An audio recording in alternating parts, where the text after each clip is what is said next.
of them, not the worst parts, the best parts. This is the best of the rest. Hello, and everybody knows the movies are full of shit. Welcome to Best of the Rest, the show where we take a second look at superhero movies that were poorly received upon release, but only talk about the things we like and what the movie does well. It's sometimes a challenge, but always a good time, and this week, we are talking Blade Trinity. My name is Chris Logan, and I am joined, as always, by the day-walking comic book expert, Andrew Williams. Are you ready to jump into this one, Andrew? I am. Yeah, let's do it. See, that's what separates you from all other comic book experts. You can walk around during the day. Yeah, actually, that's my power. Andrew, let's just jump right into it. What is your history with this movie, Blade Trinity, the third and final entry in the Blade trilogy? Not extensive. I remember when Triple H went to go film it because I was watching wrestling at the time.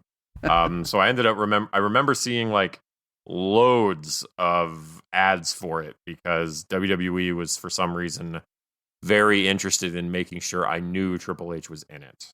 So that was where I saw most of those. And I actually didn't see it when it came out, I think because I heard the word of mouth, but eventually did watch it. But have not revisited it much in the ensuing decades. So I'm amped to go back and see how this holds up. Yeah, I mean, very similar here. I definitely saw it back in the day. I remember, I don't think I saw it in theaters, but I was a fan of the first two, especially the original one. I've seen that movie a ton, watched it a lot back in the day. And yeah, I heard the word of mouth on this one, and then I finally watched it, and man, I don't know. When a wrestler shows up in your movie, it's usually not a good sign of quality, to be honest with you. So I went into it with kind of low expectations, and I can't say I loved it back in the day. There's a reason it's taken me nearly 20 years to go back and watch it again, as I did this week for this podcast. But you know what? We're here to talk about all the positives. This movie definitely has a reputation for being the worst in the trilogy. I was thinking of a nicer way to say that. There's really not. But we're going to dive into all the positives, everything that works, everything that makes this movie at least worth watching, right? There's some good stuff in here. Good performances, good scenes.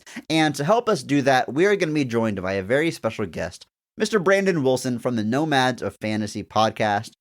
Love their show. Super excited to have him on to talk with us about this movie. I think we might need a little bit of help. So hopefully he brings his own positivity about the movie to us, and we knock this thing out. But first, let's set the stage a little bit before we bring on our guest and talk about this movie. Blade Trinity, released December 8th of 2004. Made on a budget of $65 million. At the box office, it brings in $132 million. Not exactly a flop, it's technically profitable. In fact, that's almost the exact same box office as the first entry, Blade. Now, Blade was made for $20 million less than this, but still, overall a success. But you gotta imagine it's that critical reception and word of mouth that halted all future plans for the series because there was multiple projects in development. Critically, it just has a 25% on Rotten Tomatoes. And looking at the series, kind of researching this, I was actually surprised to learn that all three movies in this trilogy are certified rotten by Rotten Tomato standards. You are correct.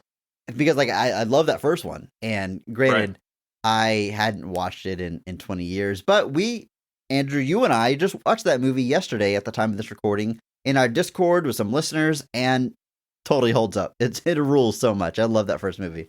It's awesome. But hey, we're here to talk about the third one. This movie that's written and directed by David S. Goyer. Now, David S. Goyer, no stranger to comic book movies, no stranger to our very podcast, no stranger to Blade. He wrote all three of these movies and steps up to the directing chair for the third entry. Before kind of comic book movies took over his career, I think the most notable thing he wrote was Dark City, a sci-fi movie with a very strong cult following. But writes all the Blade movies, gets to write Batman Begins, story credit on The Dark Knight. He wrote Ghost Rider, Spirit of Vengeance, which we've praised the hell out of on this show. Man of Steel, you name it, tons of comic book movies. One of the more recent things he wrote was Terminator Dark Fate, which is the second best Terminator sequel, if you ask me. I don't think that's a hot take, but I agree. Okay. I didn't say it was a hot take. Hey, the movie's underrated. People aren't talking about Dark Fate. Yes. It gets lumped They in don't. with all the other sequels, and it's better than that. It's better than that, but that's a different discussion for a different day. No, David S. Goyer, I mean, we've talked about him a lot on the show. He's no secret to comic book movies. He does, and he's still out there. I know he's doing a Foundation series for Apple TV, which is based off of the Isaac Asimov series of books of the same name, of which I am a huge fan, but I have not sat down and watched yet. And he's apparently got a Hellraiser reboot he's working on. So now he's finished with superheroes, and now he's into horror reboots. That's apparently the next frontier for David Goyer. So his next mountain to climb. Well, best of luck to you, David S. Goyer. You've certainly made a mark, an impact in the comic book world, and best of luck in your future endeavors. Yep. All right, Andrew, let's jump into this movie. Let's bring in our guest.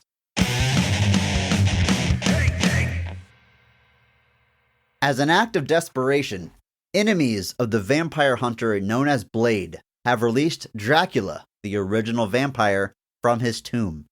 As part of their plan, they have also framed Blade for the murder of innocent lives, and his base of operations is raided by the FBI, killing his mentor Whistler in the process. With no other options left, Blade reluctantly partners with the Night Stalkers, a young team with the same goal: kill every vampire. After developing a serum that will eradicate Dracula and the entire vampire race, the new Uneasy Alliance faces off against the vampires for one final showdown. Last one, fellas, it ends here. The last final fight before the next final fight. Yes, it's for sure over this time. And once you kill Dracula, where do you go from there? That's fair. It's an absolutely fair question. Dracula. Also, I love that Dracula is just a character in Marvel Comics. Yeah. I did not know that was going to be... I didn't see him on the poster. I do not remember the trailer. I was like, Dracula's in this? Yeah, I don't know if I remember specific trailers, but they focus very heavily on Ryan Reynolds and Jessica Biel. I remember her like putting in the headphones to fight was a big part of the trailer, and the like new they went hard on the early 2000s hip actor and actress there. Yes, nothing screams 2004 like this era of Ryan Reynolds and Jessica Biel. Yes, I think that's like watching this movie. I was like, yeah, this is 2000. Like if you like, we talk about how movies in the 80s feel like they're from the 80s. I'm like, yep, this is 2004. Yeah. This is 2004 to a T. It's always the It's like the technology that throws it away. You know, like when you see like 80s or 90s technology, this is early 2000s. And what are you gonna do? Get your MP3s. But hold on, guys. Let me get my MacBook. Let me get my iPod. Get my wired headphones. Now we can go. The backseat of a car. I was like, this is 2000s. That was awesome. Yep. Well, look, we should acknowledge who this other voice is. This is, of course, Brandon Wilson from the Nomads of Fantasy podcast. Brandon, thank you so much for joining us today to talk about Blade Trinity. Yeah, thanks for having me on. Pretty pumped. I always looked at Blade movies, like the franchise, optimistically, and I never saw the third one. And I wasn't even aware that people may have issue with this when I looked at the Rotten Tomatoes. And I was like, this is great. So you didn't see this movie until preparing to be a guest here? Is the first time you watched it? Yeah, I saw the first one, loved it. Saw the second one, and I remember liking it. And the third one came out. It's just one of those movies you just never got around to. Maybe you're like, it's the third one. Maybe I won't see it. And I actually enjoyed it. Cool. I'm Definitely glad. over the second one. I'm glad we've made your life better. You saw this movie because of us. That's what we're all about here. Hashtag Positivity Podcast, of course. So let's go ahead and jump into it. Let's talk about these performances, specifically the best performance in the movie. You know what we like to do. Every episode, we highlight one actor or actress that goes so far above and beyond the Call of Duty that they actually raise the quality of the entire film with their performance. We recognize that person by giving them the Mark Strong Award. Andrew, why don't you kick us off? Who gets your Mark Strong Award for Blade Trinity?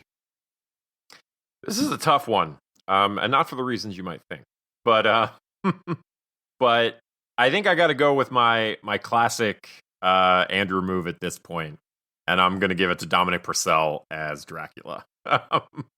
I did not see that coming. Even with you typically going for the villain, I did not see that coming. But tell us, Andrew, what is he doing in this movie that raises the quality for you? He's being weird. He's being real weird. They play Dracula so strangely. Like, this isn't Gary Oldman's Dracula. This isn't even Leslie Nielsen's Dracula. But this is like so the whole premise of the movie is they bring him back basically to like finally beat Blade, I guess. But he's just there's so many strange scenes with him. Like there's one reason like a vampire shop, and it's just so weird where he's like so disappointed at what vampires have become. And like this is even before stuff like Twilight came out, and the whole like premise of Dracula in this movie is he's like disgusted at how lame vampires are now. Yeah. So like this was a plot thread way before that. I love the idea that there's like a niche shop for vamp, and it's not like Hot Topic. That sells Count Chocula. Yes, it's not like Hot Topic. It's just like black clothes and stuff. Like they have right. Dracula sex toys. Like they have like all things vampires in this shop. I love how the dude's literally like eating cereal like at the counter to just reiterate that yes, this is Count Chocula. There was so mean. No other customers in that shop, and I'm not surprised. None. But yeah, he's being real strange in this movie, and I think that's what elevates it for me. Because like when you're playing a character like Dracula, like there's been so many, Dracula's been on screen for almost 100 years at this point. People have been playing Dracula forever. So if you're gonna do it, be weird, which is what Gary Oldman did too. So he's weird, and then he gets some good scenery chewing stuff with Blade later, and then gets like a cool, interesting moment at the end. But yeah, I'm going with Dominic Purcell as Dracula. Interesting choice, Andrew. You know what I like about this character? I don't know if this is speaking to the performance or not, but I like that we see Dracula in like his true form a couple times in this movie. The first time we see him, like he looks gnarly as hell. He looks like right off of a heavy metal album cover, right? You get the horns and there's a lot of references to the Blade 2 vampires where like their chin splits in half, like his Dracula does that, and he's all like a blood red color. But then he transforms into his human form, which looks like Dominic Purcell, and goes by Drake. I guess just to make people more comfortable, like his alter ego is just this. So weird. Yeah. Such a strange choice to just be like, he's not Dracula, he's Drake. And it's like, all right, I guess that's where we're going with this. But yeah, we get a few scenes where that OG Dracula look is practical. I think it looks pretty rad. Yeah. We had a big old sword fight at the end between Dracula and Blade, and like that's awesome. So yeah, that's what I'm going with. It's the left field choice, but I'm sticking with it. Well, Brandon, how about you, sir? Who's getting your Mark Strong Award in Blade Trinity? I was prepared just to default to Chris Christopherson because he's just a great actor, and there was enough of him in this movie for me to feel like that was justified. So after watching all three movies back to back, I gotta give it to Wesley Snipes. He doesn't have this. Of course you do. Hell yes. You know what I'm saying? Like I forget how cool and fun he is. I think I just remembered that I like Wesley Snipes and I miss him in my movies. And I'm like, I think I might have to watch Demolition Man. Greatest movie of all time. Absolutely. I love that movie. So good. So it's just like peak, Wesley Snipes, and here he is finishing off his trilogy, and he's got these young gun Hollywood perfect, actors sharing the screen with him, but I still think he holds his own, and he's still the same Blade that we loved in the first two, and he even shows some emotion in this one because his character doesn't really. So, taking the character that and he also produced this trilogy. I saw his name in the production, all that stuff. So I can just see that he really went for it with this character, and I think he really cared about his character a lot. So I think he came off. And even in this third movie in a trilogy, I think he still is as great as he was in the first one. I agree 100%. I mean, that's also getting my Mark Strong Award. Wesley Snipes as Blade. Great. No exaggeration. The man was born to play this role. It is just such a perfect fit. I mean, he looks the part. He's a legitimate martial artist. It's believable when he does the action. He's got the sense of humor that is so genuinely funny. Every one-liner he gets absolutely works throughout, again, all of these movies. Now, there is some behind-the-scenes stuff going on with the third movie. You mentioned he is a producer, so that should give him some creative control, and there was a lot of drama behind the scenes, and we'll try to take a neutral stance here, but if you ask Wesley Snipes, he is frustrated by the time he gets to the third entry because his ideas aren't being taken into consideration. They are clearly trying to launch new actors off of his character and his property. There's even a spin-off planned for the Night Stalkers, so this movie was sort of eating into his screen time, into his persona, and being used as a launching point for other people. So because of that, you can kind of see a lot of the where the behind-the-scenes story stuff is coming from. A lot of head-to-head conflicts with our writer-director David S. Goyer. Some say he's refused to even go to set some days. There is pretty famously a shot from this movie where he refused to open his eyeballs, so they had to digitally make him open his eyes in the movie. I think it's the alternate ending, so we don't see it in the theatrical. But if you go to YouTube, you can find it. So some people say that he is a bit of maybe being dramatic, and some would say that he has legitimate grievances. I don't know. It's for you to figure out. But in my opinion, I don't think any of that affected his performance and made it to the screen. Everything we see in this movie from Wesley Snipes absolutely works. The action is still awesome. The one-liners are still there. He's hilarious. No exaggeration. Born to play this role. I put it up there with Hugh Jackman as Wolverine, Robert Downey Jr. as Iron Man. Just perfect casting in the comic book world. Yeah, killer sword work too. I forgot how cool he was with the stuff that he could do. I mean, I knew he could do the martial arts, but the sword play, and I know there's some sound effects and some editing in there, of course, and maybe some stunt doubles, but when he's doing it, it just looks cool. Like you said, this is the guy that was supposed to play this role on the big screen. Absolutely. And you're right. I totally miss Wesley Snipes, right? Because, I mean, yeah, we all know why he didn't make movies for a while, but he's out there now. Sure. If you saw the sequel to Coming to America, they give him a fight scene in that movie, and the dude is still awesome. Give me 10 more Wesley Snipes movies, please. Please. Secret Wars, Wesley Snipes back as Blade. It's going to happen. I'm going to will it into existence. He's not done with Blade. Who's not in your Secret Wars fan film, Andrew? Christopher Reeve as Superman is not in it. Okay. But no, Disney and Marvel, you're both they right. have the technology, Andrew. You could be. They do, but I think there might be. I don't want us to go there. I don't want us to go there. But no, I think you're both right, and I think his performance here is. I mean, he's Wesley Snipes' Blade. I mean, he's effortlessly cool as this character. Like it's genuinely like it's like he's not even trying. And I don't mean that as like a backhanded type of thing. Like I mean it genuinely. Like he's natural. He's intense. He's got the one-liners. He's funny. He looks like he's messing people up. Like I said, his fight with Dracula at the end, I think, is pretty rad. So yeah, I agree with both of you that it's a great performance.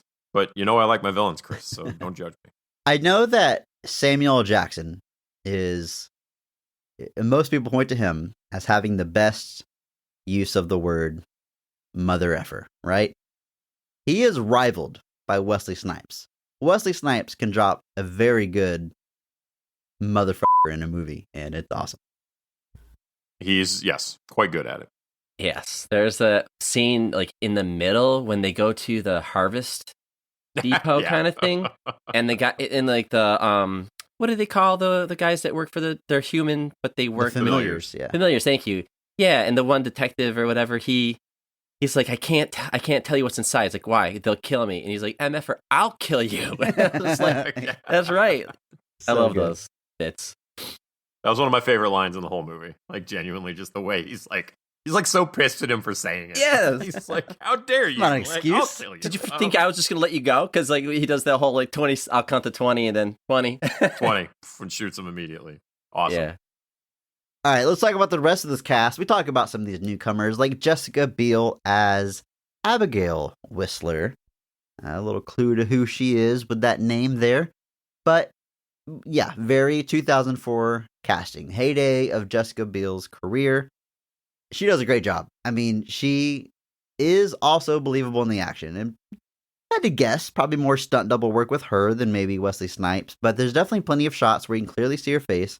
She's throwing believable punches and kicks and fits right in. I'm sure she did a lot of training for this role, and it shows. The headphone things, listening to music while you fight. Quick PSA from Best of the Rest. I don't recommend it, right? You want to be aware of your surroundings. You want to hear people sneaking up behind you. That, style points, but you lose a little bit of practicality points with that. But otherwise, I'm digging the performance. Yeah. Anybody that has like a bow and arrow, I'm always a sucker for. I'm like, yeah. Like, yes, I love when there's like a character that's just, for some reason, they have a bow and arrow. There's guns, but I'm going to use a bow and arrow. And it is pretty cool when she uses her arrows, too. Norman Reedus with the crossbow and Walking Dead, like, it's not as deadly as guns, but it's cooler. Yeah. Who's also in the second Blade? I forgot he's in that movie. Is he really? Yes. I watched 1 and 3. I got to go back and watch 2 after we record this, but that's awesome. I had no idea. Everyone's cooler with a crossbow. Everyone. Ryan Reynolds is also in this movie, and actually his first comic book role, but certainly not his last. Here, he is playing Hannibal King. He's got a beard. Ryan Reynolds is, of all the people in this movie, Ryan Reynolds is certainly one of them. So, moving on. It's a specific era of Ryan Reynolds. He's got, look, this isn't a knock at the guy. This is just an observation. There's kind of 3 gears to Ryan Reynolds. There's 3 Ryan Reynolds out there. There's the 2 guys that go to pizza place, the waiting, the Blade Trinity, Ryan Reynolds, who is constantly making jokes. Every single line is a witty reply or trying to get under someone's skin, and he does it with a straight face, and no one laughs at the joke, but it's clearly a joke he's trying to make. That is his Van Wilder persona. And then there's the Ryan Reynolds that wants to be like a serious actor and does some like weird movies and sci-fi movies, like The Nines was a weird movie that he did, but a lot more straightforward Ryan Reynolds, action star Ryan Reynolds. And then he kind of puts it all together with Deadpool, and he's like the action star that's also funny, that makes the quips, but now people are actually laughing along with him. He kind of puts it all together. So you're getting one of those 3 Ryan Reynolds, and we're getting that, I call it the Van Wilder Ryan Reynolds here. I agree. Deadpool is where he kind of finds the right balance of everything. Like he balances the humor with the action, and he like finds the right level of humor. Because a lot of his humor here, it's just like you said, it's just rapid fire. Like every line is a quip. Every line is a joke. Like, and you can never really tell in the movie, but the movie kind of plays it like he's annoying. Sure. Like Blade doesn't like him. Like that, this whole movie, like you can tell, and they don't really shy away from that. But yeah, well, even his partner, even Jessica Biel's character, like side eyes him and like sighs. Like she also finds him irritating. Like, he's exhausting, and apparently that's the point. So he does explain it with one line in this movie, though. Does he? Please tell us. He said he had too much sugar. Yes. Everything you need to know about Ryan Reynolds. If only Ryan Reynolds. But yeah, he's being that era Ryan Reynolds. I mean, that's your enjoyment of that will be what it is. Vary based off of how you feel about that. Look, we got to move on. Chris Christopherson is in this movie, guys. Brandon, you mentioned it earlier. Not a ton of screen time. He does get killed off fairly early on for like the 5th time in the series, but for good this time. Now he's really dead, and the Blade Whistler dynamic is very good, very well done throughout the series. He's sort of his mentor, adoptive father. There's just a strong, deep connection there. They don't always outwardly show their emotions, but there are times when tensions are high that they do. And Chris Christopherson's character gets shot and then like literally like blown up in this building. Like he's gone for good. And Blade, I mean, you can tell like it hits him. He drops to his knees. He sort of just gives up and lets himself get captured after that. It's a big moment, and it's Chris Christopherson's big moment. His death scene. Yep. They push that father-son thing more so in the 3rd one. It's alluded to, it's talked around in the first 2, and you just kind of like, yeah, father-son thing. But in the 3rd one, I think it's a little bit more. It's not too much, but he even kind of says, that I'm like your father figure, and you're like my son. So when he does die, it is like I made a note. Like this is the time when Blade literally shows emotion because he had to kill his mom in the first one, and he doesn't cry. He's over it really quick. It's like he's just okay. This is the kind of guy he is, but because he didn't really have her as a mom, he just knew of her as the idea. She was the idea of being his mom, but Whistler is his dad.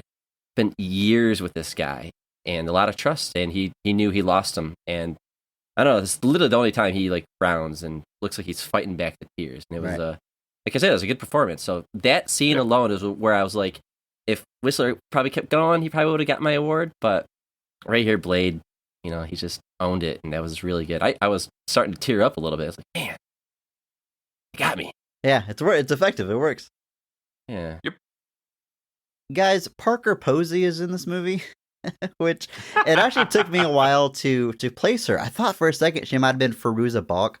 I hope I'm saying her name right. Being the girl from Waterboy and The Craft, who typically plays these black hair goth type characters, but no, the vampire named Danica Talos, played by the comedic actress Parker Posey, which there's some interesting casting choices we're going to keep getting to as far as maybe revealing the tone they were going for this third entry. But Parker Posey, I love this woman.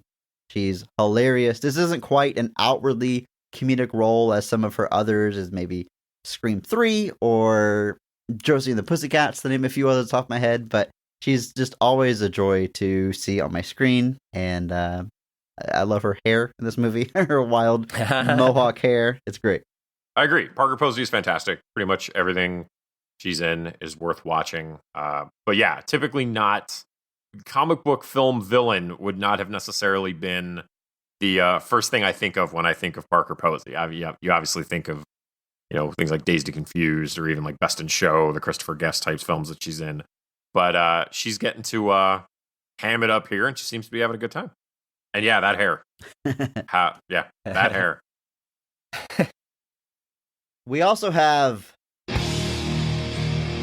game, the cerebral assassin, Triple H, Paul Levesque, playing a character named Jarko Grimwood, which I don't remember them saying in the movie, but I looked at the credits. I was like, wait, Jarko? That's who he was? He's a vampire. He's sort of the enforcer of that group, the group that resurrects Dracula, and it's Triple H with fangs. Like it's his douchey metal frat fangs. Boy persona that he was known for during like his DX days, and he's very. This is evolution Triple H. Okay, excuse me. Excuse me. This is 2004. At any rate, he is.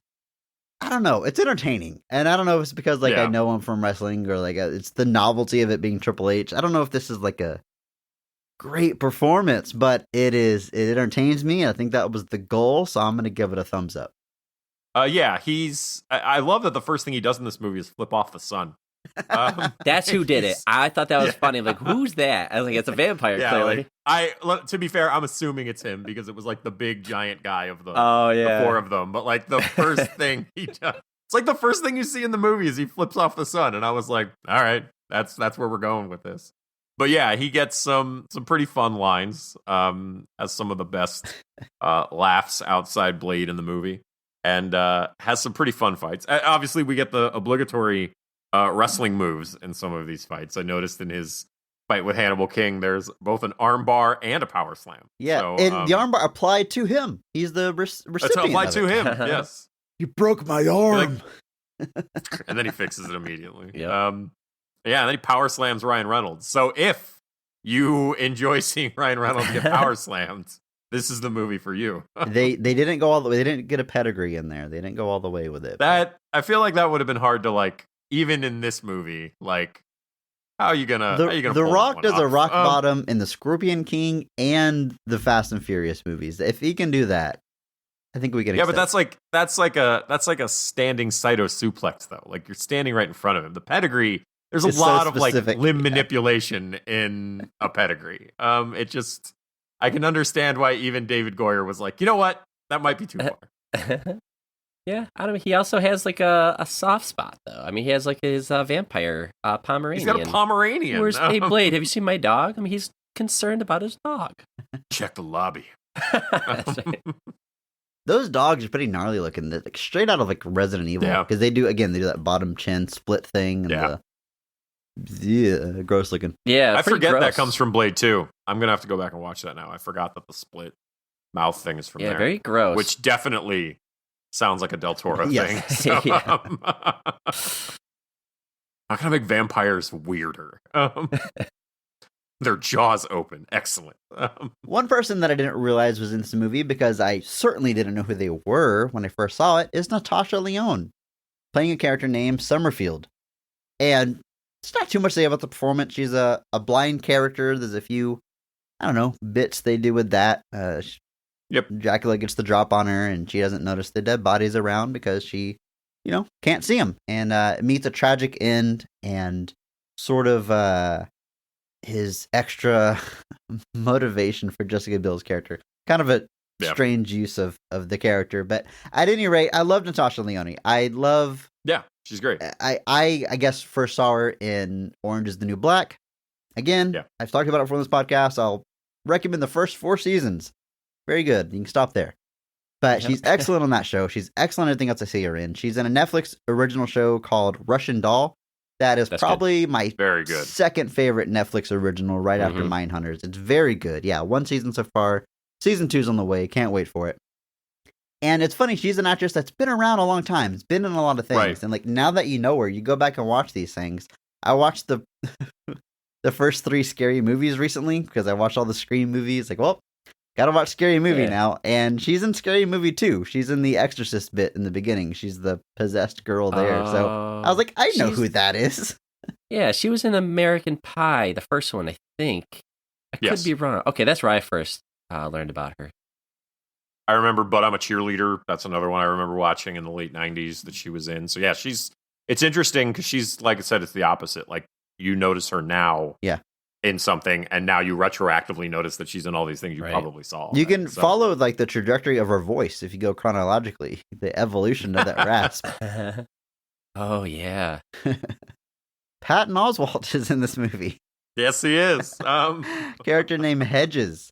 Doesn't have just a couple scenes, and he gets some. Honestly, look, hashtag positivity podcast. But he gets like some very dated jokes here, lines that are supposed to be funny, but he refers to the group, which is vampire hunters, and one of them is a woman, it's Jessica Biel, and he says, "Gentlemen's and hottie, not okay, Patton. Hedges, no, not okay. Don't do that. Not okay." Yeah, but he's got a sweet face. I like seeing Patton Oswalt. He gets a basketball scene in this movie. Like, it's it's so not a Patton Oswalt performance though. It's like, so I don't know what the story is there, but like somebody must have known that he was funny and we need to do something with this guy, but we didn't know how to use him. But I was hoping for like some funnier stuff. But I was kind of let down with the hottie joke and lack of screen time. But I don't know. He's a charming actor, so when he was on screen, I enjoyed him being there. Yeah. It's Patton. So, quick recap. We got Ryan Reynolds. We got Parker Posey. We got Patton Oswalt. Comedic actors. We also got John Michael Higgins playing Dr. Vance, who, just like Parker Posey, I know from all those Christopher Guest movies. Just a lot of comedic actors in this movie. And other than Ryan Reynolds constantly quipping, I don't feel like it's really going for a full-on comedy. But they definitely wanted people with like comedic chops and to have those reactions, and there's sparks of it here and there where we kind of veer to that territory. Yeah, but John Michael Higgins, he kind of plays it straight. He's a doctor who like analyzes Blade, and he has some very weird dialogue with Blade. Calls him psychotic the end of it, but he's again not really like making jokes or anything. He's playing it straight, but because it's John Michael Higgins, you're looking at him like, I'm waiting for it. I'm waiting for that funny jokes. moment. Yeah, we don't really get it. We don't. However, he does have my favorite special effects shot of the movie, because he gets killed by Dracula, or Drake, we could say. And then the vampire hunters break into his office, and they think at first that it's Dr. Vance until they see the real Dr. Vance's body. And Ryan Reynolds' character calls out, he goes, "That's him, that's Drake." And they take a shot at him, and it's in slow motion. And he moves out of the way as Dr. Vance, but stands back up as Drake. He transforms back into his normal form as he's dodging that shot they take at him. And it's very well done, especially for 2004. It doesn't look all janky and stuff. It looks pretty good. Yep. So good job, John Michael Higgins, on that special effects Good shot. for you. There's some other bit castings here and there, but I think we covered all of the high points and biggest performers. Disrespect to James Remar is palpable, Chris. How dare you? I think we covered everybody we need to cover. Let's move on to scenes. And you know what we're going to do? We're going to start with our favorite scenes of the movie.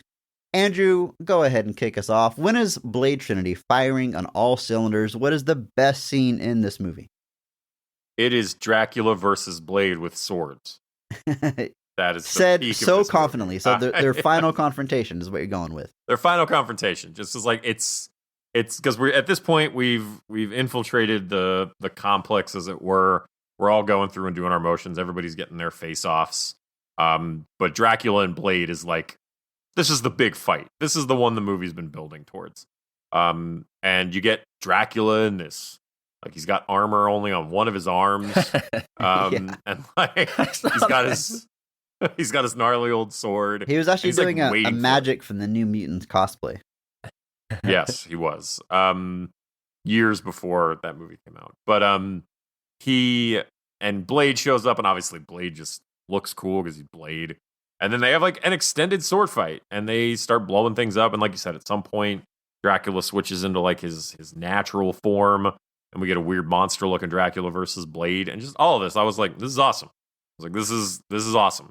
This is exactly what I want out of Dracula versus Blade. Sword fights. Excellent. Yeah, it's great. And it's sort of, there's 3 face-offs going around at once in the finale. We got Blade versus Dracula. We got Whistler versus Parker Posey's character. And then we have Ryan Reynolds versus Triple H. And all 3 of them are very good. It bounces around and keeps the pace going. And we got some, fun action beats from this one. Then we hop over to another fight and to another fight and keep coming back to this face-off here with Blade and Dracula. And it's great. I like the quips, Blade in the beginning of the fight. Again, very good use of the word. I'll have to bleep it here, but he says, "I'm going to kill you, motherfucker." And Dracula makes a point to be like, I like that line. And then when it looks like Dracula's got the killing blow, he says, Dracula says, "I'm going to kill you, motherfucker." And that is pretty cool. Any movie that has dialogue like that coming from Dracula, it's got to get some points. Yep. Exactly. So yeah, that's where that's where I'm at, man. That final fight is dope. How about you, Brandon? What is the number one scene of this movie for you? I would have to say I wanted it to be an action scene, but in as cool as Blade's intro was with all the explosions and stuff like that, which was my favorite scene for a while throughout the movie, but I'd have to give it to Abigail's discovery that her team's been wiped out. I thought the camera work was really good, and it was finally the moment I started to care. And this is going to sound like I didn't care, but like I lost Whistler, the OG Whistler, and I saw Blade struggle with that. And but from there, I was kind of, I don't know, just meeting other characters and all this stuff. But when those guys got wiped out, Abigail's purpose really started to take fruition, and now she would avenge her team. And I love that Blade is behind her and he says, "Use it."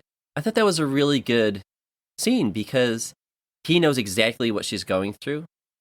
And we as the audience are now invested. Like, okay, now, like, you always got to kill the bad guys. We know that. But now we have a reason why we should care that she wins this fight. And just hearing the word "use it" was really good. And then she lets out the scream. And it could have came off cheesy. But I think with Wesley just owning the role, he could do that, use it, and sound powerful and kind of pushing her to, like, because he kept calling them kids. So it was just the big transition scene that he knew they needed, and this was it. So he's saying, use it, because that little girl's been kidnapped, and King's been kidnapped and all that. So to me, I should be going with an action scene or a horror scene, but I like the more dramatic moment. that this You don't have movie to go did. with anything, man. Yeah. This is your best scene. Okay. All right. You go with Yeah, the thing that you feel. it works. There's no requirements here.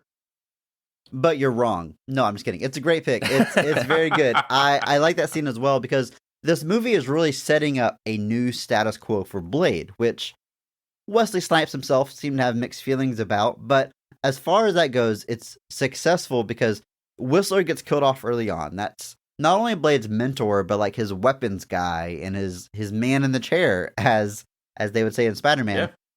Yeah. And when he's gone, those roles, all those different things that Whistler was doing for Blade have to be replaced. So he's got these new people to fight alongside him. They have a team like Summerfield that does some of the more science work and develops the serum and the help from Patton Oswalt. So he develops like this new support system, and it takes a whole team of people to replace Whistler because Whistler was awesome. But they all start to kind of find their place, and it's that scene you're talking about that I think Blade accepts that he needs their help. Because it's kind of reluctant at first. They break him out of being held by the FBI, and he's like kind of just going along for the ride. But once this happens, he's like, all right, this is my team now. This is my support system. And it gets solidified with that scene. And I agree. He's doing a good job when he says, like, use it. But also, we see Blade lose Whistler earlier in this movie, and he's almost crying. He breaks down. Like, he gets to grieve. And then, like, as soon as Abigail finds Summerfield, as soon as she starts, like, crying, he's like, use it. He's like, let the woman grieve. Good Lord. Let her cry. Like, she's literally holding her dead body. Give it a minute, at least. But no, it's very good. I like that what it's saying about all of the characters involved. It makes you care about the characters, especially, Ryan Reynolds is funny guy from the beginning, and that's kind of his whole thing. And Jessica Biel's character doesn't really have that at first, but this is the scene that really gives you something to latch onto, and it's well done. I agree. Well, my favorite scene is one that you just referenced, Brandon, because you said it was your favorite scene for a while. The introduction to Blade. That is my favorite scene of the movie, and here's why. Cool. I'm going into this movie, and I haven't watched it in a long time, but I know the reception. I know there's a lot of new characters and new tone and all this stuff, and I'm a little worried, like we have a positive podcast here, and we focus on the positives, and sometimes I go into a movie, and I'm like, all right, I'm going to have to dig. I'm going to have to look hard. I'm going to find some positives here. And I have that worry when I start the movie. And then we get introduced to Blade again. And we get Wesley Snipes on the screen. And he's kicking ass. And he's awesome. And I know that everything's going to be okay. I know at the very least, we have Blade kicking ass in this movie, as he always has. And it's awesome. That opening fight scene has a little bit of everything. He's on a street level, taking out vampires hand to hand, using a sword, using his guns, using his grapple whip thing. He has it in all the movies. I don't know what it's called, but it's like this line that shoots out and goes through the chest, and then he whips it around and slices someone's head off. It's awesome. And then it turns into a car chase throughout the streets. Whistler is driving this 18-wheeler, and he jumps into the back of it and flies out the back in his classic car, his black Charger, I think it is. And then we have a big extended car chase, and that's also awesome. And he's got UV headlights in his car to burn the vampires. Lots of cool gimmicks, lots of good action. It is solid. Is it the best action scene in the movie? I don't know. That final face-off that you mentioned, Andrew, is also pretty good. But it's the one that comforted me and assured me that we were in for a classic fun time. Chris, I like the way that scene even starts, because it's the director's doing some pretty good B-roll or whatever, where he's just kind of world building. He's taking a photo of the moon, but it's in a puddle, and he's kind of just setting the tone, and it's very slow. And then all of a sudden, like, this little mouse runs by, and I'm like, oh, it's a mouse. Okay, I have no idea where we're going with this. Right. And then there's a bomb there, and I'm like, uh-oh, that mouse is going to be blown up. And then it just explodes, and somebody goes flying out the window, and I'm like, okay, this escalated really quickly. I'm like, what is going on? And then Blade just walks out through and he just has a sword. I'm like, okay. He just like strolls That's onto a great the intro. screen. Yeah. Yeah, dude. I loved it. So cool. And we get to see his new look for this movie, which incorporates a lot of red. He's got like red on the inside of his jacket, and like the shirt under his vest is red. It's pretty cool. Yep. Same haircut though, right? I'm pretty sure that same Yeah, that haircut throughout flat all top three. with the. Can't cover up the tattoos, though. You gotta. Oh, yeah.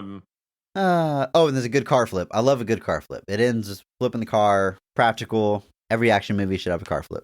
Car flips are underrated. Oh, yes. Car flips are good. Mm. Yep. There's a weird recurring thing in this movie that I think is really interesting, and it's the use of the language called Esperanto. I don't know if you guys caught on to this or not, but there's a couple of scenes. One is where Whistler is talking to that guy at the newspaper stand, and they're not speaking English. I don't know if you guys caught that, but they are speaking a language called Esperanto, which is a constructed language, which means, I mean, all languages were constructed at some point, but it was in the late 1800s. Somebody tried to come up with a language that would be seen as like the official international auxiliary language. Okay. Basically, they created a language with the idea that this would be the language everybody spoke, so that we could all talk to each other even if we didn't all speak the same first language. It has dozens of fans. The native speakers of Esperanto measures in the 1,000. And but I just thought it was such an interesting choice, because actually the other thing that follows this is the movie that Ryan Reynolds is watching when he's in the hospital is a movie called Incubus from 1966 starring William Shatner, before Star Trek William Shatner. And that entire movie is in Esperanto. It's one of the few movies when they were really trying to make it a thing. So it's just a very odd recurring thing. And then like the Esperanto flag is like seen like outside the police station and other places. So it was just such a very specific thread to run through this movie that I'm kind of curious where it came from. So this is like a real language, and it was developed with lofty ambitions to literally be spoken around the world, and now it just has like a cult following. Basically, yeah. Like, I mean, if you go to like Wikipedia or whatever the source, there's like 1,000 people that speak it natively, and then there's like less than 200,000 people that actually know it. What? It gained a lot of some recognition recently when they added it to Duolingo, so that you could, and it like uses the like Latin alphabet, so it's not like Chinese or Russian where there's a different letter system at place. It's just a different version of the Latin alphabet, and or the Latin script rather, and it's just such an odd specific thing that I was like, this is such a like I don't even, I think Goyer probably said something about why he chose to use it, but just they went pretty hard on it. And I was like, even like I said, even stuff like the movie that Ryan Reynolds is watching, I was like, this is strange. Who's speaking it? The vampires? No, there's a scene with Whistler when he's at the newspaper stand, and Whistler is speaking it to like the guy who works at the newspaper stand. So it's like not even like the vampires speak it to each other. Oh, it's like just apparently in this town or in this kind of unnamed city, because in this movie they kind of do make it nameless. Right. Because the first one, it feels like it's New York City. Like the first movie, even though I don't think they ever say it, it just feels like we're supposed to be in New York City. But this one, they never really specify it. And so, like I said, the flag is seen in several places. So apparently, they just made the choice that Esperanto was going to be a language that people spoke in wherever Blade is. And watch very old William Shatner movies. That's world building. I don't know what it's saying, but it's world building, right? Yeah. I also don't know what it's saying because I don't speak it. So, yes. But yeah, I kept seeing it and I was like, what is going on here? Because like I think even the subtitles say maybe that they're speaking Esperanto. I don't remember. But yeah, it was it's something. That's a choice. It's a hell of a thing, Andrew. The scene, we keep going back to it, but the scene where Whistler dies, right? The FBI, Secret Service, whoever it is, raid Blade's hideout, end up literally blowing the place up. Like they go through and like there's a exterior shot of this entire place just going up in flames. And it's dramatic, it's sad, it's all of the things, but there was one line that did crack me up a little bit. It's like the head of the FBI or whatever, he's watching this building blow up, and it explodes, and he gets on his walkie-talkie and goes, Hey, what's going on in there? Someone talk to me. I don't think anyone's talking to you now, Yeah, bro. I don't think anyone's in there. If they are, they aren't talking. Yeah, Whistler goes to town on those officers too. They storm, and he's just, what does he have, like a shotgun? He just took He's out got like a couple of shotguns. Yeah. Like, Yeah, I he was uses just like, one and then has what another one the ready heck? to go. How is he such a good shot? I mean, Been at it a long That was time. insane. Years of experience. I guess. I noticed one thing. I don't know, maybe unless I missed it, but I was looking for it because there's a couple encounters where you have the law enforcement on one side, and sure, some of them might be vampires, but you'll see Ryan Reynolds and Whistler will shoot an officer. They will kill an officer, but when Blade encounters an officer, he's just punching and kicking and knocking people out. But I don't think I ever see him actually stab one, shoot one, or anything like that. And I don't know if there's anything to it, or if it's just a coincidence, or I missed a kill in there. But I thought that was interesting that specifically Blade, I didn't see kill any officers of any kind in this movie. Well, and it might have been part of what happens at the beginning where like Blade accidentally kills a human. And so he knows that the law's claws on are him. out as Yeah. far as the cops are going. Okay. So it might be a deliberate choice to be like, all right, don't make it any worse. Yeah. Whereas Whistler, I think you could probably argue that like once that happens, Whistler knows he's not leaving that place. Right. Like he's either going down fighting or going down making sure the cops don't accidentally get any of their stuff. So yeah, but that's an interesting observation. I could also see it being a studio note, like, hey, our hero can't kill a cop. We can't put that in a movie. So whether it's Right. story related or a little bit more meta, I could see either one being an explanation for that. I like Jessica Biel's first scene. I like her introduction because she is intentionally trying to draw the attention of vampires so she can kill them, and she doesn't even have like Hannibal King with her. Like it's literally just her on her own, and she's got a disguise on, so she looks like she's a homely woman with a baby strapped to her chest and a bunch of groceries, and she's walking down like a dark alleyway and waiting for a subway, and of course these young punk vampires sneak up on her and they think they're gonna get two meals, as they say. They're gonna eat the baby too, guys. And There's a lot of baby subplots. there is. Luckily, like no harm ever comes to a baby, but they Right. tease it a lot. But they pull the baby from her, and it turns out to be a doll. It's got a message for him and on his chest. Very funny. And she just wipes them all out. She's got a blade pop out of her boot. She's got what looks like Love a a good bow and boot arrow, knife. but it's like got a line of ultraviolet light that she can slash him with. It's awesome. Yeah, it's a good introductory scene for a new character. I thought it was obvious what she was doing, which I enjoyed. I'm like, all right, you're leading on these. I'm assuming they were younger, kind of punk vampires. I mean, they're skateboarding you know? and riding a bike. Going young. Yeah. That's young people, man. Yeah, and I knew what she How was do you doing. do, fellow youths? Yeah, but I like the patience she had. She didn't just go guns a-blazing. She was And here's another thing I noticed watching all three of these back to back, and they kind of let go of this later on in this movie, but they just kind of walk around with bow and arrows and swords on their back in the streets in front of people. Yeah. But at least in this scene, she went undercover, and she's like, I'm going to really draw these kids out with, I'm assuming they're kids or young adults, but with the baby and the whole combo meal that they think they're going to get. And it was interesting. It was dark. I was like, oh, God, Yeah. baby? Like, do we have to do this? But it wasn't a real baby, obviously, and stuff like that. But I thought it was nice, and she just waited. She even had the baguette. She was shopping. You gotta have the baguette sticking out. If you're, You got if you're in a movie, the in your grocery paper shopping, grocery bag with the baguette sticking it's a out. paper bag. It's a I baguette loved sticking it. out. Yeah, April O'Neil does it. In Ninja classic. Turtles. It's anybody in a movie. It's how you shop.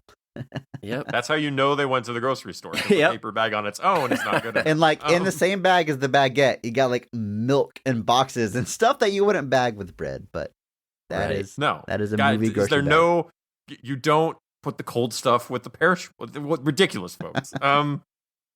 Separate your groceries. Thank you. It's not hard. Whenever they spring Blade from the building where he's being held by the FBI and being questioned, Ryan Reynolds, funny guy Ryan Reynolds, has a name tag on that they make it a point to show us, and it says, "Hello, my name is F*** you," is what it says. Yeah. Guys, Ryan Reynolds could wear that name tag in any movie. Any Ryan Reynolds movie. His character could wear that name tag and it would work. It would fit right in. That's such a Ryan Reynolds thing. Yeah. It's like the minute I was like, yep. We are in that era of Ryan Yep. Reynolds. Yes, we sir. are there. Yeah. This scene, honestly, like this is interesting. I thought I was going to get a different story up until that scene, actually, because I thought the whole idea of a superhero and vampires not being a known thing, it makes it kind of realistic, right? And of course, people aren't going to believe in vampires and Dracula and all this stuff. But they were kind of doing this thing where, like, there's this crazy guy out there who thinks that vampires are real and he's going around killing people, but he's also really good with a sword. And I thought, wow, this is a really interesting take. And I thought that's where it was going up until they exposed, like, oh, I'm actually familiar. I'm in on it. We're all part of the whole vampire thing here. But I thought they were going down a whole other route. So yeah, it was a little bit, I don't know if it was jarring, trying to keep this positive, but when Ryan Reynolds shows up with the whole FU on his shirt and stuff like that, it's like, oh, that's where we're going with this. Okay. But for a second there, I thought we were getting a whole other thing where he was trying to stay out of, like, the public's eye. But yeah, no, I agree, because there's the kind of like two. The vampires are like attacking Blade in two different ways. One, they're digging up old Dracula to take him out. Old Drake. The most Drake. powerful vampire. Dracula. And then their other attack is that opening action scene where they have him kill a human, and Right. they catch it on video. They show it to the police, and then they start, running with the papers like, who is this maniac and vampires? And honestly, then I was like, oh, people don't know about Blade? Okay, I didn't know he was like a secret thing, but that makes it obvious that he's been working in the shadows this whole time, and now people know about him, and the public and the police are hunting him. And that thread, hashtag Positivity Podcast, but it doesn't really go anywhere after that interrogation scene. Like, then there's not really much of a manhunt after that. It leads to Whistler dying, so it has a purpose, I guess. But yeah, it's not. Mm-hmm. It's kind of. It might be the more interesting of the two things they're trying to do versus him. Well, that's why I fighting brought it Dracula, up. Because, yeah, I was excited about that. Because imagine if he's trying to save people, but he also can't expose himself. And what kind of things would you do if you had to kind of, I can't let people know about this, so I got to It's like behave. a X-Men status quo, kind of. Yes. Yeah. Yes. Good comparison. But they didn't do that. But you know what they did do in that scene where they spring Blade? Because, again, he's reluctant to team up with these guys, and he doesn't leave with them. He goes off to kind of do his own thing. And the Night Stalkers, as they call themselves, end up on street level surrounded by cops, and they're like, well, we're screwed. And then Blade jumps out of the window of the skyscraper, falls like 20 stories down to the ground next to them, and then simply says, forgot my sword. Awesome. Yeah. I love you, Wesley. That was a great line. And the CG was pretty good. The effects weren't too bad. I thought they did a pretty good job, especially for that. Was it 2004? I think this came out. Yeah. And this is interesting because, like, the whole time I'm watching this, I'm thinking the first Blade came out before The Matrix, and the other two came out after The Matrix. And I wonder, because it's still people wearing like black leather, kind of fighting, like the sub world, and I wonder if they knew the success of The Matrix and they were trying to go with that, because I think later on Abigail even does that with the cops. She does that thing with the hand gesture, like Neo, and beckons them, like.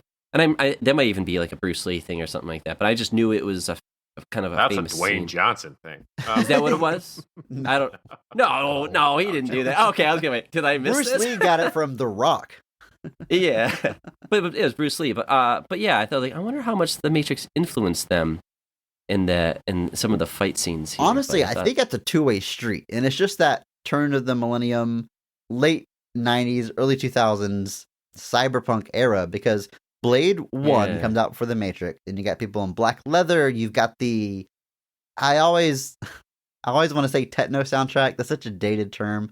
In the 90s, we call it techno. Now they call it EDM. I don't know. You've got the club music soundtrack in that first Blade. A lot of drums. And you've even got like a little bit of bullet time. You've got like slow motion bullets and dodging bullets in the first Blade. So there's a lot of elements there that we saw again in The Matrix. And then, you get to Blade 3 and you're seeing some stuff that maybe originated in The Matrix, make its way into Blade, and it's kind of just that era of films all influencing each other, and there's elements, in all. You of even them. look at a movie David Goyer wrote before this called Dark City. You can see a lot of influence coming from there as well. Oh, he Because did do a that. lot of, like, if you watch the Dark City and the Matrix back to back, you kind of go, hey, wait a minute. But I think he's definitely right that, like, there's just this, like, nebulous era where just, like, some of those, because, like, the Matrix is pulling from a lot of different influences too. Like the bullet time stuff goes back to, like, John Woo, and like even influences from stuff like the animes like Akira and things like that. And so these things are all just kind of coalescing together in this kind of era where there's these things that end up kind of having a lot of the same, what's the term, vibe.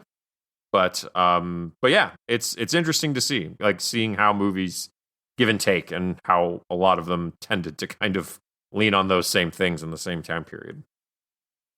Guys, I got a question. At one point when talking about Dracula, Hannibal says, just like the great white sharks, this guy has never had to evolve. Is that true? Have sharks not evolved? Sure. I know, like, alligators and Certain sharks have not crocodiles evolved. have changed very little for however millions of years. Is that true about sharks? Yeah. I guess. I mean, the great white shark, possibly. I want you to definitively say yes or no if that's true. Sure. And then I'll Google it later and make fun of you accordingly. Or praise you. You were going to do that anyway. It sounds true, though. I would say that Like, sharks are supposed to be one of those things that, like, there were dinosaur sharks. Like, there's supposed to have, like, sharks are supposed to have been around a very long time. Neat. yeah, That's why you don't mess with them, I'm not. Dude, if I saw a shark, I would run. which is good because he can't run. So, Yeah, that's the joke there. In that goth store, vampire store. Vampire Store. Excuse me, they're so different. The girl there is wearing a Motorhead shirt. You think like Triple H Yes. had anything to do with that? oh boy. I don't know, man. Because here's the funny thing about Triple H's theme songs by Motorhead. They sound nothing like other Motorhead songs. So, who knows? This note this is not for the episode unless we figure it out. This note says, "Phone ringing. Oh, it's you." I don't know what I was talking about there. A phone rings, and that's what they say. Oh, it's you. I don't remember I gotta make more detailed notes. Oh, is it when Blade's holding the dude upside down and Vance calls his phone? Oh, that's how they know it was Vant. That's okay. Yes. Yeah, 'Cause the he's holding the caller guy ID upside says down. it's- He says, "Oh, it's you," or "Oh, it's And- for you." What does he say? I don't get it. Oh, because I- they hear a ringing and they're looking at each other like, it's Oh, not me, it's it's not his you. phone Oh, and then ringing. he goes like, oh, it's you. And then he's like, you. give me the phone. I'll take He that. sees his Yeah, fans, like- and then he's like, all right, here you go, you can have it back. And then he's like, That's pretty hello, good. and then he drops him. Drops him, yeah. So that turns into the scene where they go to Vance, and Vance is dead, and there's Dracula, right? Or Drake. Right. Drake then, runs away. Blade goes after him. He kidnaps the baby. So this is a second encounter with the baby. And at the end of this scene, Dracula has to say, like, your weakness, Blade, because you should be like, you're like being a hybrid. You should pretty much be running things right now instead of me. But your weakness is humans. And so, he's going to do something with the baby. He throws the baby. And thank God he threw it instead of dropping it, because I don't know if Blade could save that baby. But he throws the baby. Blade saves the baby. Dracula leaves. And then Blade, like, what does he do? He, like, looks at the baby and he says, what's he say? Like, coochie-coo. Coochie-coo. But in a very Blade way, where it's like, I'll be cute and funny for like a second, and then Yeah. it's over. Now I gotta find your mom. Coochie-coo, motherfucker. We can't just gloss over that. He saves the baby. He catches the baby in the most fabulous, spectacular fashion possible, because Drake lobs that Backflips, kid. doesn't he? He does a Backflips, yeah. spinning backflip, lands just in time to catch the baby. Wesley Snipes does Coochie-coo. everything with style, including The realest Baby looking talk. baby ever, by the way. totally real. Like, it's an absolutely 100% real baby. I'm And just that's thinking, definitely what makes I'm the just thinking of the guy like writing the scene, and then what happens? And then Blade's holding the baby, and he looks at him and he says, Kuchiku. Oh, that's it. You know, like what an interesting No, thing to the first draft was Goo Goo Gaga, and he's like, "No, that's not right." What if he says? right. That's not I right. wouldn't That's say two, that. That's two, baby. That is a pretty cool action scene though, leading up to that standoff on the rooftop, because they're running through apartment buildings, like different people's apartments, just breaking through the wall. Yeah, somebody's playing guitar.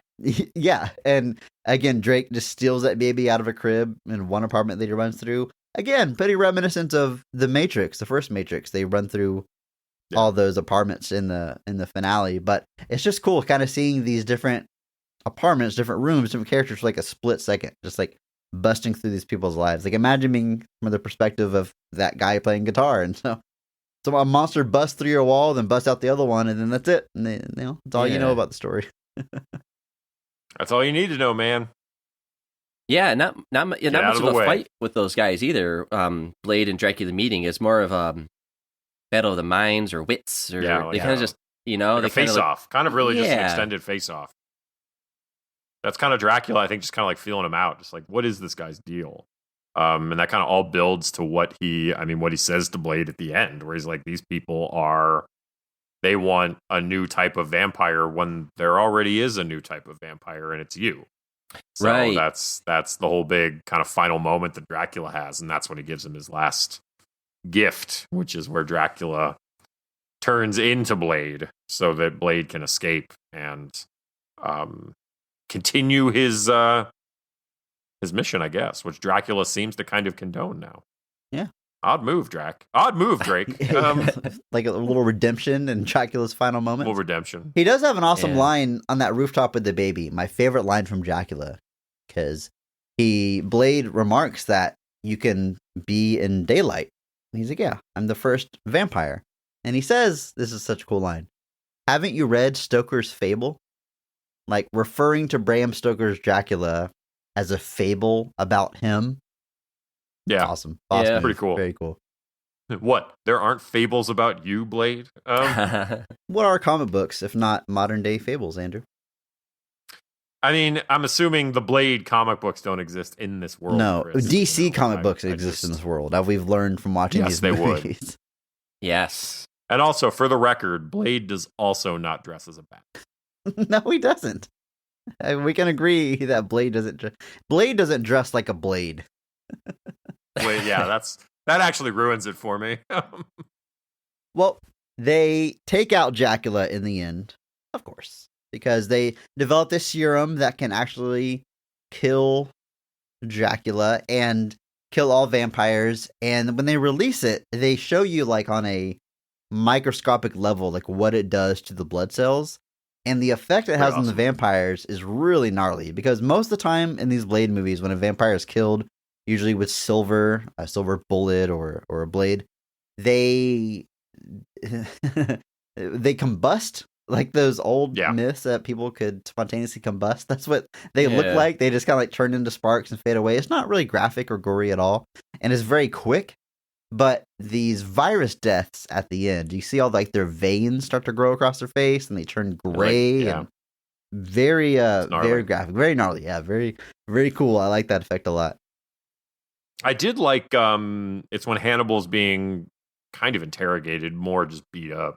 They like put like silver nitrate particles into the air. Yeah. And so the that was vampires cool. like start choking, and I was like, it's like Ryan Reynolds is still speaking, which you can take that or leave it. But I thought that was a really cool effect, like because it's something that like I'd never seen a vampire movie really work with something like that before. They use silver in various ways, but the idea of like weaponizing it in like an HVAC system, I was like, all right, that's pretty clever. Like I can roll with that. And then Triple H Yeah. spits a fireball, which is a big step Yes. up from spitting a bottle of water.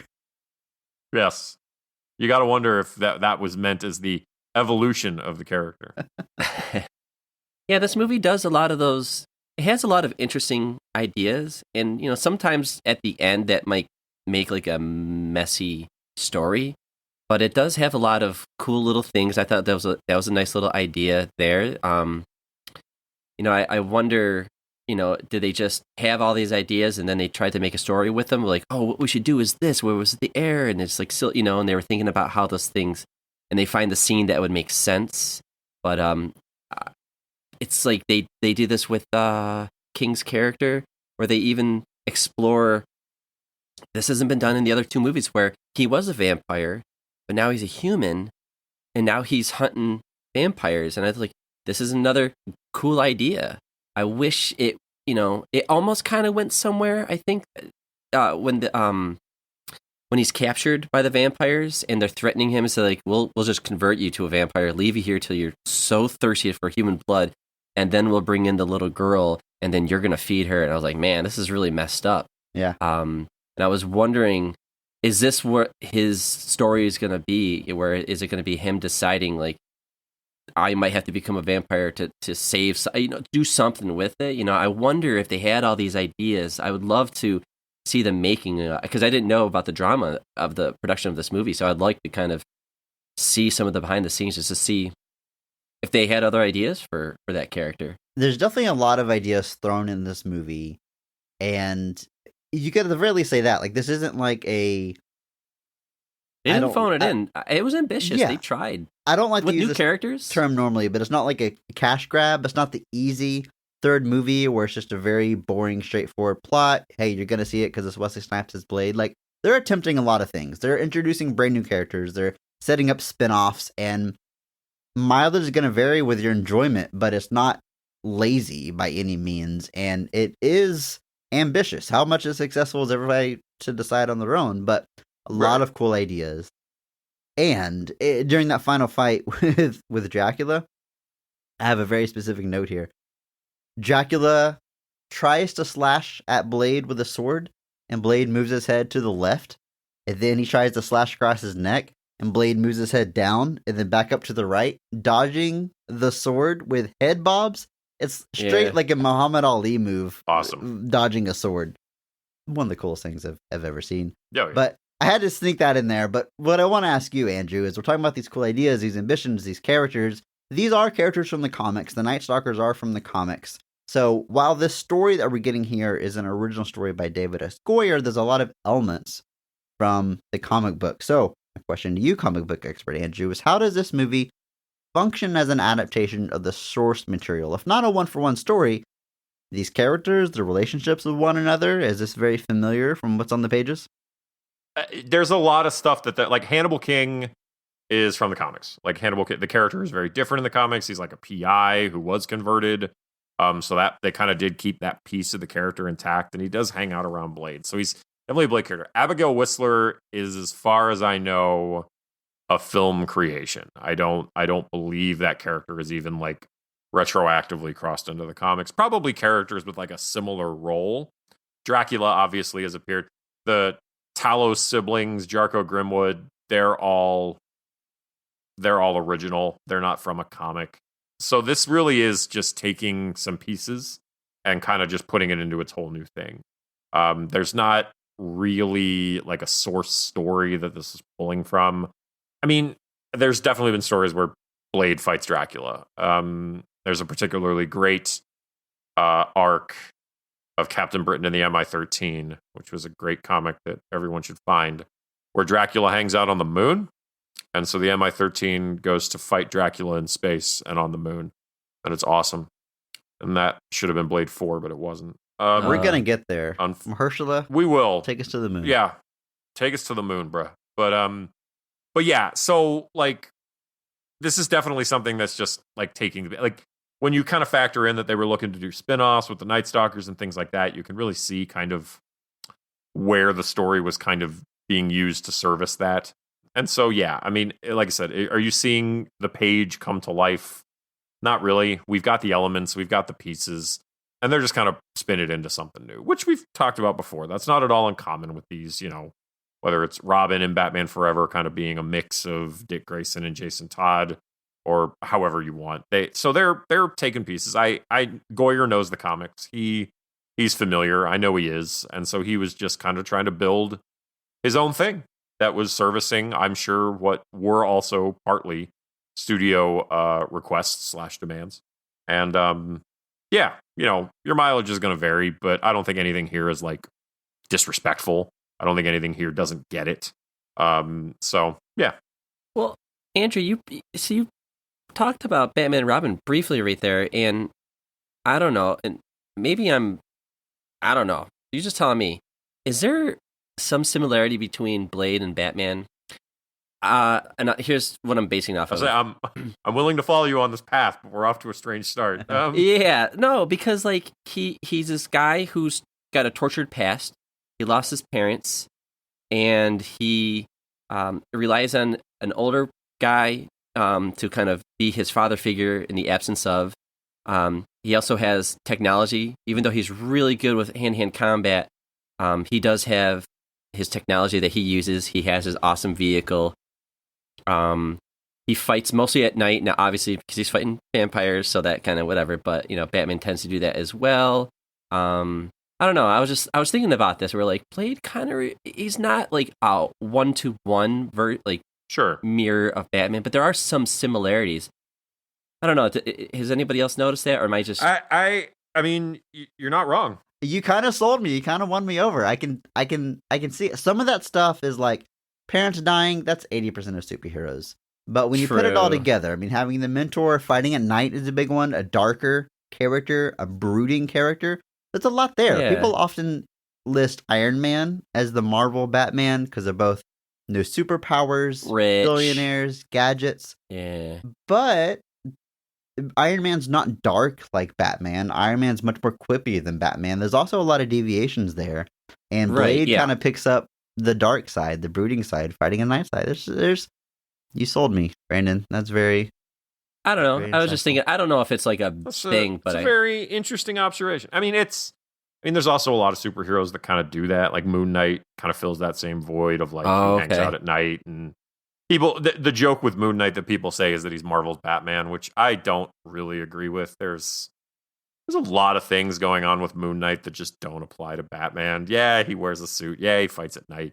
Yeah, he beats up criminals. But Moon Knight that man needs some help. Not that Batman doesn't necessarily need help, but like Moon Knight needs a lot of help, and he chooses not to get it. So, but like with Blade, yeah, you got the similar DNA there. I'm following. I'm not opposed to what you're saying. Yeah, I don't know if they were like writing the character and they're like, man, Batman's like a cool character, but what could we do? And they kind of started there to get some ideas, but not a carbon copy. It's not like here's our version. Yeah. It was just.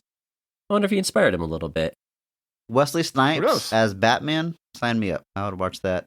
Oh, man. So awesome. That would have... Look, I think that does it for us for Blade Trinity. We definitely hit some high points. It's a fun movie and entertaining at the very least. How much of it is intentional, what it's going for? I don't know, but when you you like Ryan Reynolds in early 2000s, you gotta like this movie. I've got the movie for you.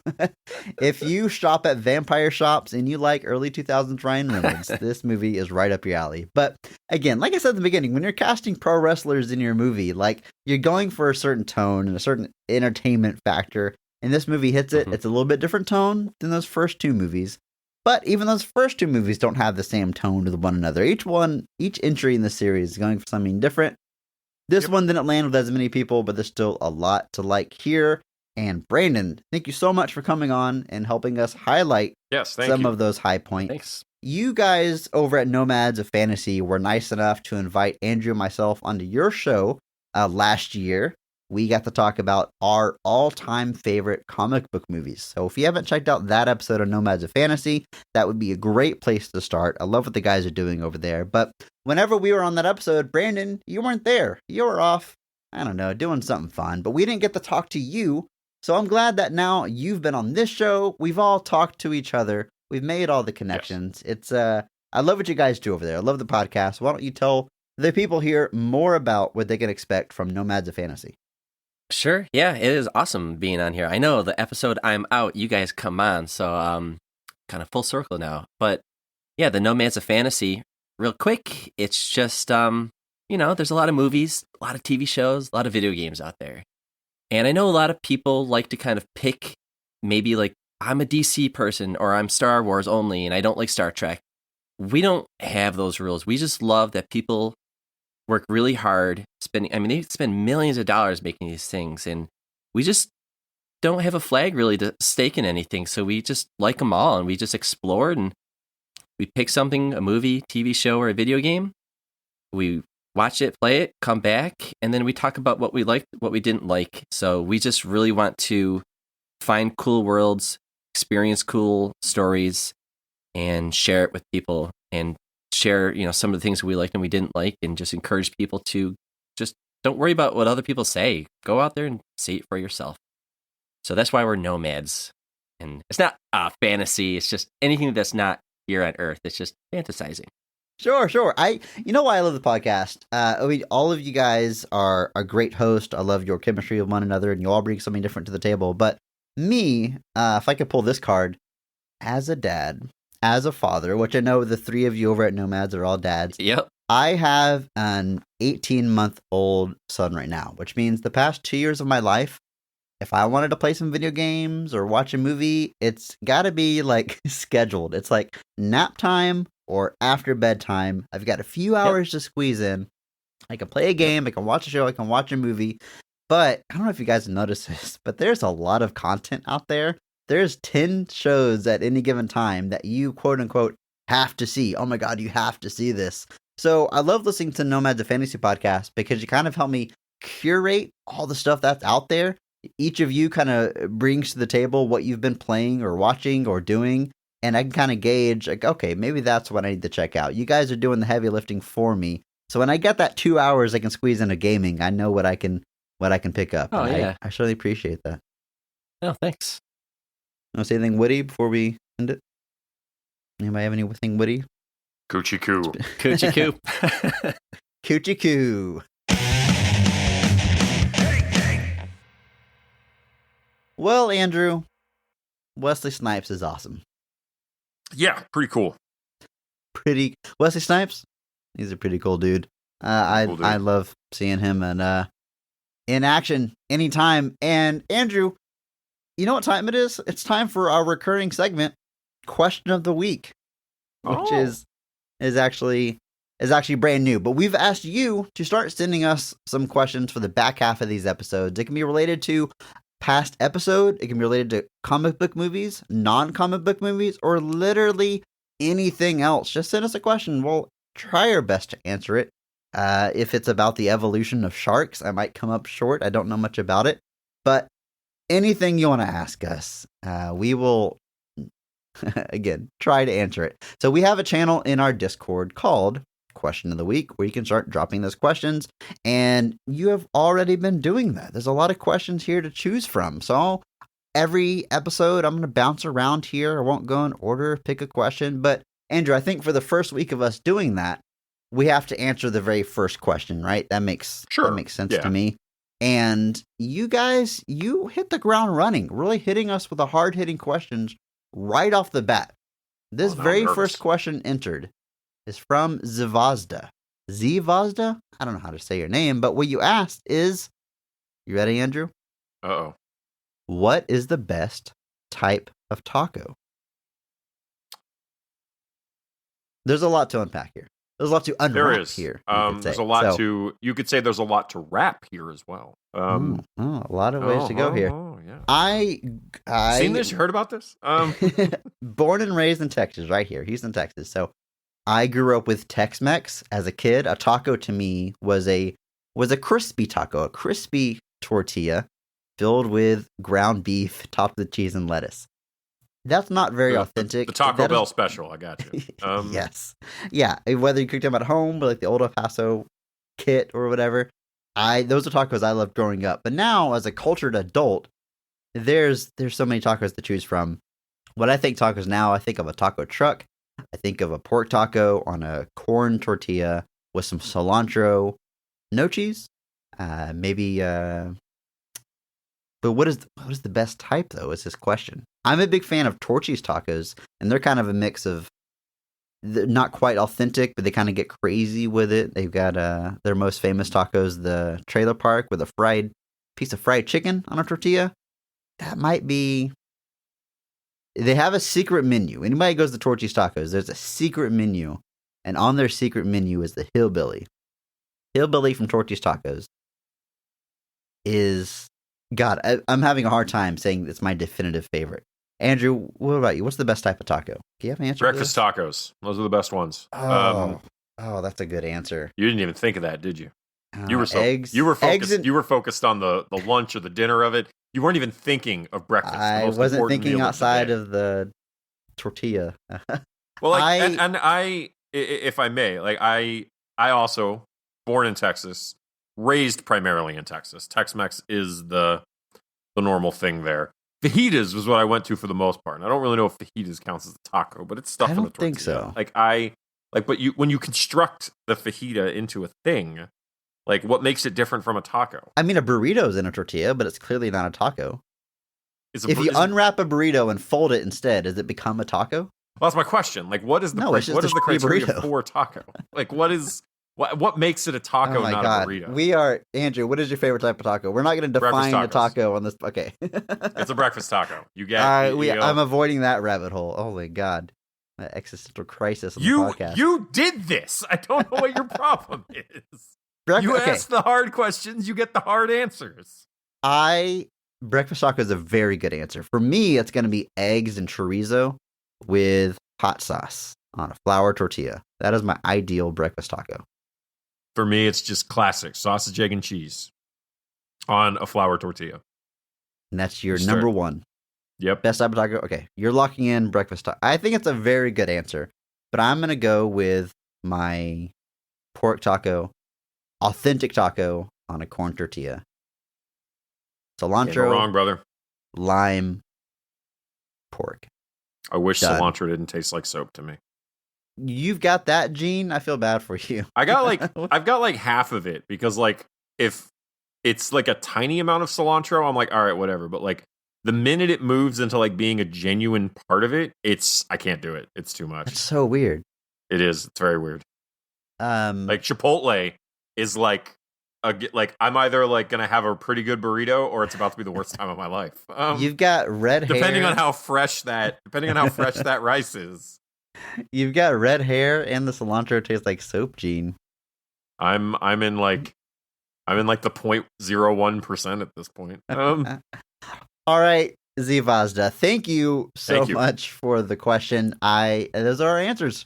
Breakfast taco for Andrew and corn tortilla pork taco from me, authentic baby. So send us some more questions. We will answer them. Do it in the Discord. Send us an email, bestoftherestpod@gmail.com. You can, of course, also send us your positive thoughts on a comic book movie that was poorly received upon release, because whenever we cover that movie, we will read your thoughts on the episode. Don't forget to stop by Apple Podcasts and leave a review for our podcast, because we're going to read that on a future episode as well.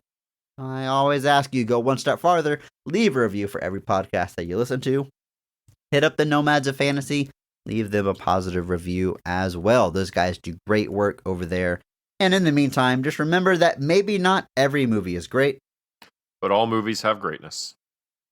Thank you to Mark Benavides for singing our theme song. Check him out on Instagram at NotThatMarkAnthony. Thanks to Mitch of Depressed to Impress for the music. Check him out on YouTube and Twitch.tv. And if you enjoyed this episode, please share it with a friend. It's the only way that we grow. And follow us on social media at BOTRcast. Thank you.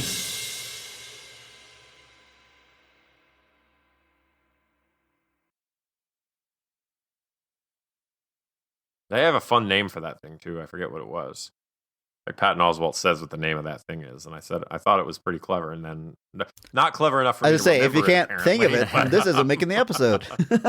No, all right, never mind. Moving on. This note this is not for the episode unless we figure it out. This note says, "Phone ringing. Oh, it's you." I don't know what I was talking about there. A phone rings, and that's what they say. Oh, it's you. I don't remember that. I gotta make more detailed notes. Oh, is it when Blade's holding the dude upside down and Vance calls his phone? Oh, that's how they know it was Vance. That's okay. Yes, yeah. He's holding the guy upside down. Yep. He says, "Oh, it's you," or "Oh, it's for you." What does he say? I don't get it. Oh, because they hear a ringing and they're looking at each other like, "It's not me, it's not you." Oh, and then he goes like, "Oh, it's you." All right. And he's like, "Give me the phone." I'll take that. He sees his Vance, and he's like, "All right, here you go. You can have it back." And then he's like, "Hello," and then he drops him. drops him. Yeah. All right. Well, I got to put it together for the episode now because. So, hang on. Just take all the credit away from us for figuring out your note. Here's my note. That you didn't remember the context. Well, I can't. You can't. Fuck You it. can't I'll leave even it talk. in. I'll leave it You in. can't I'll even leave talk. it in. Oh. I will allow myself to be stupid. You can And do be it. like, guys, You I got can't it. understand this note. I'll leave it in. I'll leave it in. That's right. All right, ready? Hello, and when the fuck did you see my dick, fuck face? I literally wrote that down as a note. No, obviously we can't use that, so hang on. Right. Hello, and pants down. They pretty much f***ing ass us.